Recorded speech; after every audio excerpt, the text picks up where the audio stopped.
Shanti. This is the scientific analysis of Murli of dated 28th of January 2026. सो आज की मुरली एक identity reset programme है और आज बाबा मुरली के अंदर कॉन्शियसनेस स्टडीज़ के बारे में हमें गहराई से बताते हैं। तो सबसे पहला जो पॉइंट है वो बाबा कह रहे हैं कि परमात्मा की पहचान ही गलत है जिसकी वजह से आत्मा में गिरावट हुई है। लोग कहते हैं कि परमात्मा अखंड ज्योति है और फिर दूसरा पॉइंट कहते हैं कि वो नाम रूप से न्यारा है। तो या तो वो अखंड ज्योति है तो नाम और रूप दोनों हो गए। तो ये दोनों चीज़ें आपस में कॉन्ट्राडिक्टरी हैं अगर इसको साइंटिफिक एंगल से समझा जाए। तो जिसकी वजह से ना जो बातें ऐसे होती हैं कि जो हमें बोल कुछ रहे समझ नहीं आ रही एग्जैक्टली, उसकी वजह से कॉग्निटिव डिसोनेंस पैदा होता है। तो जब मन में विरोधी मान्यताएं होती है तो ब्रेन कंफ्यूज रहता है।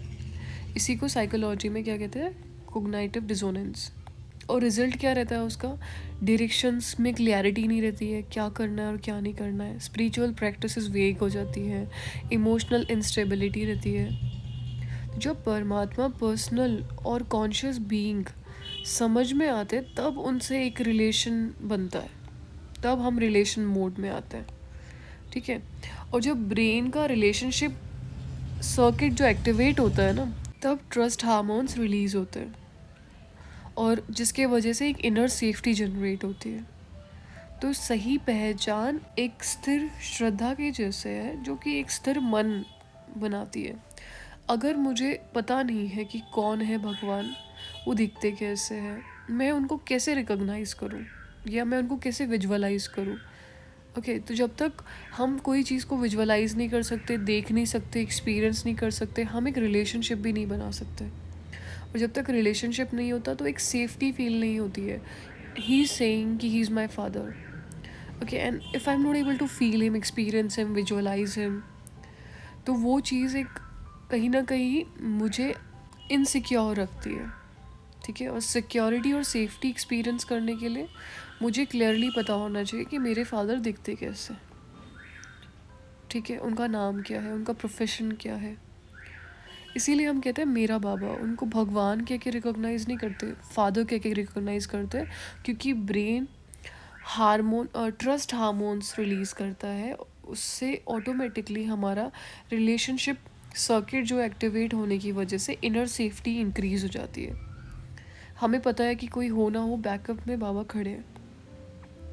दूसरा पॉइंट है जो बात कर रहा है कि आत्मा शरीर नहीं है, ये न्यूरोसाइंस से कैसे जुड़ता है। बाबा मुरली में बार बार कहते हैं कि तुम आत्मा हो। मॉडर्न साइंस भी कहती है कि सेल्फ आइडेंटिटी ब्रेन के कई नेटवर्क से बनती है। जैसे बॉडी आइडेंटिटी बनती है पेरिएटल लोब में, और पर्सनल स्टोरी जो है वो डिफ़ॉल्ट मोड नेटवर्क में होती है। राजयोगा मेडिटेशन में जब हम आत्माभिमान में आते हैं तो बॉडी आइडेंटिटी एक्टिविटी कम हो जाती है, जिससे मेटा अवेयरनेस नेटवर्क एक्टिवेट होता है। ओके, और ये एक बहुत छोटा सा लेकिन बहुत ब्यूटीफुल प्रोसेस है जिसकी वजह से हमारे लाइफ में बहुत बड़ा चेंज आता है। रिसर्च बताती है कि meditators show reduced ego reaction and increased emotional regulation. तो आत्माभिमान एक तरह से स्टेबल ऑब्जर्वर स्टेट है जहाँ पे हम ऑब्जर्वेशन मोड में ज़्यादा रहते हैं, ना कि रिएक्शन मोड में चीज़ों को ऑब्जर्व ज़्यादा करते हैं। थर्ड पॉइंट बात कर रहा है हमारे मोस्ट बिलव्ड बाबा की। तो डिवाइन लव का विज्ञान हम आज समझेंगे कि जब आत्मा परमात्मा के प्यार में होती है या उनको बिलव्ड मानती है तो ब्रेन में क्या क्या इफेक्ट होता है। सबसे पहले हमारा फियर सेंटर कम हो जाता है। ठीक है, एमिगडाला काम हो जाता है, लव और बॉन्डिंग केमिकल्स इंक्रीज हो जाते हैं, लोनलीनेस के जो सर्किट है वो रिड्यूस हो जाते हैं। तो ये वही मैकेनिज्म है जो बच्चे और माँ के अंदर दिखने मिलता है। मदर चाइल्ड बॉन्ड में भी होता है ये, लेकिन यहाँ अटैचमेंट नहीं है, लेकिन एक सिक्योर स्पिरिचुअल बॉन्ड है। ठीक है, जिसके रिजल्ट से हमारी इमोशनल हीलिंग हो जाती है, हम फियरलेस हो जाते हैं चीज़ों को लेकर के, हमारा डर ख़त्म हो जाता है और एक इनर फुलनेस आती है। अगर ये रिलेशन मैं संसार में लोगों से बनाती हूँ तब वो इतनी सिक्योरिटी महसूस नहीं होती, बिकॉज समहाउ हमें पता है कि कभी भी कोई भी शरीर छोड़ सकता है। लेकिन यहाँ पे हम बात कर रहे हैं कि मैं आत्मा, आई एम अजर अमर अविनाशी, एंड मेरा जिससे स्नेह है ही इज़ ऑल्सो अजर अमर अविनाशी। तो ये जो बॉन्ड बनता है ये ज़्यादा सिक्योर और हमें ज़्यादा प्रोटेक्टेड फील करवाता है। इसीलिए द बेस्ट रिलेशन होता है भगवान से रिलेशन है मेरा एक, उसमें सबसे ज़्यादा सिक्योरिटी एक्सपीरियंस होती है। तो उसी की वजह से कॉन्फिडेंस इंक्रीज होता है और जो मुझे हर फील्ड में हेल्प करता है। ओके अभी नेक्स्ट पॉइंट 84 जन्मों के चक्र की बात करता है, जो कि मेमोरी और संस्कार साइंस है। आत्मा कई जन्मों में गुजरती है। साइंस के according brain neural pathways habits को स्टोर करते हैं। संस्कार रिपीटेड न्यूरल पैटर्न्स हैं और कुछ नहीं।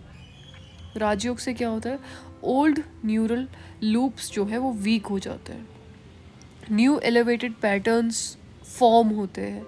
इसी को न्यूरोप्लास्टिसिटी कहा जाता है। सतो प्रधानता is high coherence brain state और तमो प्रधानता is stress dominant survival state.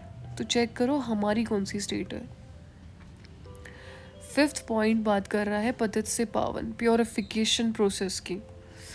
यहाँ पे याद इज इक्वल टू पवित्रता, ऐसा बाबा कहते हैं। जितना हम याद करेंगे उतनी हमारी प्योरिटी इंक्रीज होती है। न्यूरोसाइंस के व्यू से देखें तो जब हम लव बेस्ड रिमेम्बरेंस में रहते हैं तो हमारे स्ट्रेस हार्मोन्स रिड्यूस होते हैं, प्री फ्रंटल कोर्टेक्स एक्टिवेट होता है, इम्पल्स कंट्रोल इम्प्रूव होता है।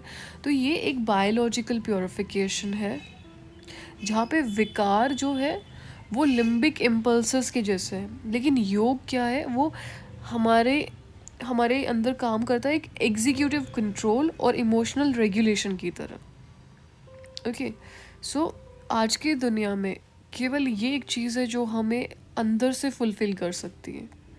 और यहाँ पे एक और बात हो रही है ना कि जब हम प्यार से याद करते हैं तो, और जर्नली हम जब मेडिटेशन करते हैं ना तो हम कभी ये चीज़ एक्सपीरियंस नहीं कर पाते हैं। हमें लगता है बस याद में बैठना है, ये काम करना है, वो भरना है, ये शक्तियाँ भरनी है, और बुद्धि ज़्यादातर भटकती रहती है। अगर मेरा भगवान से कोई रिलेशनशिप नहीं है, अगर मैं उनको रिकॉग्नाइज़ नहीं कर रही हूँ किसी रिश्ते में, या मुझे पता नहीं कि अभी मुझे रिमेम्बरेंस में बैठना है या मुझे 1 घंटा योग में बैठना है, तो मुझे किस रिलेशनशिप से भगवान को याद करना है, तब तक वो याद हमें एक बर्डन की जैसे लगेगी। भगवान से कोई ना कोई रिश्ता ज़रूर होना चाहिए, और जिस पे पूरी क्लास हो चुकी है वो आप सुन सकते हो कि how to make relationship with God.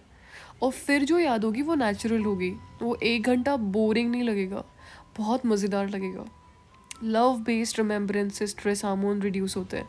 और जो समझ रहे हैं कि हमारा तो स्ट्रेस ही कम नहीं हो रहा तो कब से योग कर रहे हैं, मतलब हमारे योग में कुछ गड़बड़ है।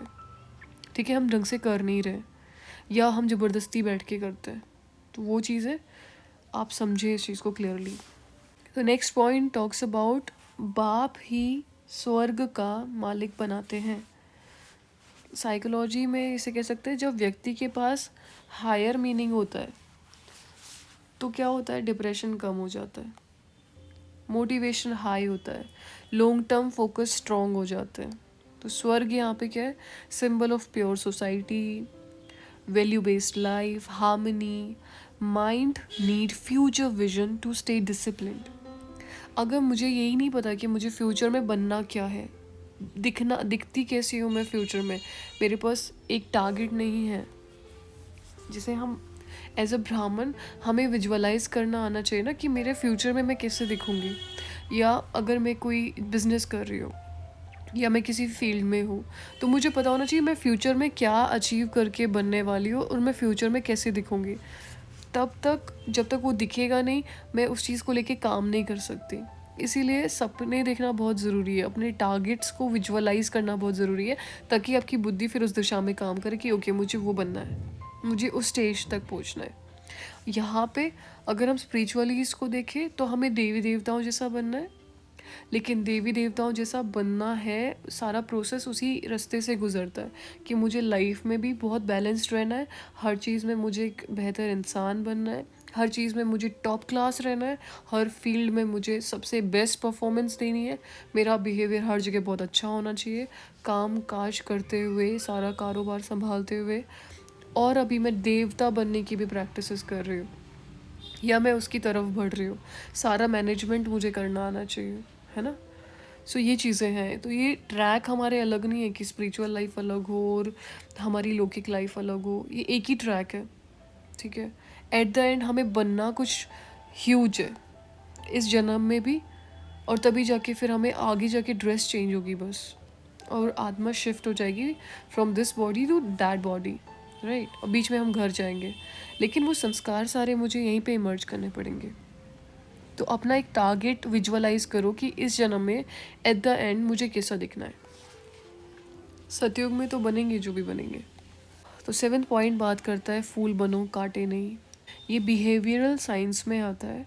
पॉजिटिव इमोशनल स्टेट्स जैसे स्प्रेड सोशली, इम्प्रूव इम्यूनिटी और इंक्रीज क्रिएटिविटी। तो हमें सोशल होना चाहिए। एज अ ब्राह्मण अगर मैं सोशल नहीं हूँ, या आई फील कि मुझे ज़्यादा लोगों से मिलना पसंद नहीं है, तो ये चीज़ कहीं ना कहीं हमारे लिए एक ऐसा काम कर सकती है कि हमें ना दुआएं मिलती हैं जब हम लोगों से मिलते हैं, हमारी एनर्जी एक्सचेंज होती है। तो बीइंग ब्राह्मण मैं ये नहीं कह सकती हूँ कि मुझे लोगों से मिलना ही पसंद नहीं है, ठीक है। हमें फेमिलियर होना चाहिए, सबसे मिलना जुलना आना चाहिए, सबसे पॉजिटिवली मिलना चाहिए। इससे एनर्जी एक्सचेंज होती है, उनसे हम कुछ सीखते हैं, वो कुछ हमसे सीखते हैं, वाइब्रेशन एक्सचेंज होती है, दुआएं एक्सचेंज होती है, जो हमारी उन्नति का कहीं ना कहीं कारण बनती है।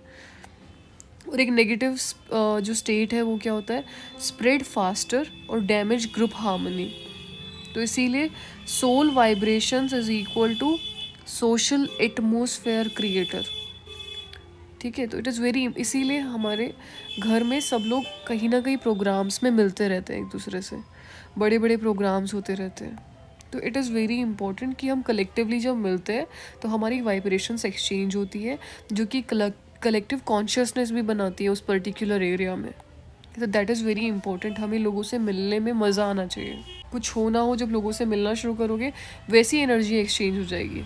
कुछ चेंज नहीं हो रहा है, सेंटर पे जाओ, लोगों से मिलो, बात करो, बड़े सेंटर्स पे जाओ, छोटे पे जाओ, कहीं पे भी जाओ, लेकिन लोगों से मिलो अगर अपने खुद के विचारों से बोर हो चुके हो तो, है ना।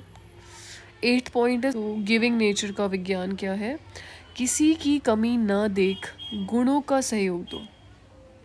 न्यूरोसाइंस के according helping others activates reward centres, releases dopamine और ऑक्सीटोसिन। कोई भी हो, कैसे भी नेचर का व्यक्ति हो, लेकिन दे करके जो मज़ा आता है ना, वो किसी चीज़ में भी मज़ा नहीं आता। So givers are generally happier, less stressed and live longer. ये हार्वर्ड की स्टडीज़ है ऑन कंपैशन, ठीक है। तो जो चीज़ देना जानता है वो उसको हमेशा खुशी रहती है, क्योंकि खुशी स्थूल चीज़ों से नहीं मिलती है, वो एक इंटरनल चीज़ है। तो अगर मुझे लगता है कि कोई स्थूल चीज़ मुझे हैप्पीनेस दे रही, नहीं, प्रैक्टिकली ये पॉसिबल ही नहीं है। वो केवल मैंने अपना माइंडसेट बना रखा है। दूसरों को दे के जो मज़ा है वो किसी चीज़ में नहीं है। 9th पॉइंट टॉक्स अबाउट कि सर्व संबंध एक बाबा से होने चाहिए। अटैचमेंट साइंस को अगर हम देखें तो जब कोई इमोशनल डिपेंडेंसी होती है तो एंग्जाइटी बढ़ती है। जब हम संसार में किसी पे इमोशनली डिपेंडेंट होते हैं तब की बात हो रही है। जब प्राइमरी अटैचमेंट सिक्योर हो तो माइंड स्टेबल रहता है। अब जैसे मेरे पास बैकअप में भगवान है, मुझे पता है कि कहीं से कुछ भी हो जाए बट मेरे पास पीछे बाबा है, तो वो मुझे संभाल लेंगे। तो इससे मेरा माइंड स्टेबल रहता है, पुरुषार्थ करने में ईजी रहता है, रिसर्च करना ईजी रहता है। एट द एंड मुझे पता है कोई चीज़ की टेंशन नहीं है मुझे बैकअप में, क्योंकि मेरे पास भगवान है, तो वो मुझे देख लेंगे, वो संभाल लेंगे। मैं सरेंडर्ड हूँ, बुद्धि से समर्पित हूँ, तो उनका काम है मुझे देखना, उनकी ड्यूटी है सारी चीज़ें संभालना। तो ये एक चीज़ है जो कि हमें स्टेबल बनाती है, जिसकी वजह से हम ग्रो कर पाते हैं। Spiritual attachment is equal to non demanding bond. हमारा आपस में नॉन डिमांडिंग रिलेशन है भगवान से, ठीक है, जिससे इमोशनल इंडिपेंडेंस क्रिएट होती है। अब ऐसा नहीं कि मैं डिपेंडेंट हूँ इमोशनली एंड ऑल दैट, नहीं, वो एक सिक्योरिटी रहती है, एक मैच्योरिटी है इस रिलेशन में कि मुझे पता है बस वो साथ है, दैट इज़ इनफ, तो वो सब संभाल लेंगे। ये इसको कहते हैं एक अंदर से निश्चय है, अंदर से निश्चय बुद्धि होना कि पीछे खड़े कौन है। और वो हमारा ना एक्सपीरियंसेस से जनरेट होता है। कहीं ना कहीं हम कहीं ऐसे फंसे जिसमें मदद मिली, तो मैंने फिर उस चीज़ को समझा, अपने आप को समझाया कि देखो यहाँ पे ऐसे बाबा ने हेल्प किया, तो वो मुझे संभालते हैं। ऐसा नहीं है कि वो बस हाथ खड़े करके बैठेंगे, नहीं, ऐसा कोई भी सिचुएशन नहीं है जहाँ पे कोई बात आएगी तो वो नहीं देखेंगे। He is responsible for everything. तो वो अधिकार जब मेरा होता है तब मेंटल स्टेबिलिटी आती है। और ये बहुत ब्यूटीफुल चीज़ है। अगर आप ज्ञान में हो तो भगवान से रिलेशनशिप को एक्सपीरियंस करना is the most beautiful thing. अभी क्वांटम पर्सपेक्टिव देख लेते हैं एक कॉन्सेप्चुअल अंडरस्टैंडिंग के लिए, कि क्वांटम फील्ड थ्योरी कहती है कि सब कुछ एनर्जी पैटर्न्स है। अगर स्पिरिचुअल व्यू से इसे देखा जाए तो सोल एक कॉन्शियस एनर्जी है, गॉड एक सुप्रीम कॉन्शियस फील्ड है। तो जब हम याद करते हैं, when remembrance happens, it's like frequency tuning. Lower vibration से हायर कोहेरेंस में हम जाते हैं। हार्ट ब्रेन कोहेरेंस रिसर्च बताती है कि love and gratitude state creates measurable electromagnetic harmony and this is scientifically proven। ठीक है, ये क्वांटम साइंस की बात कर रहे हैं हम यहाँ पे।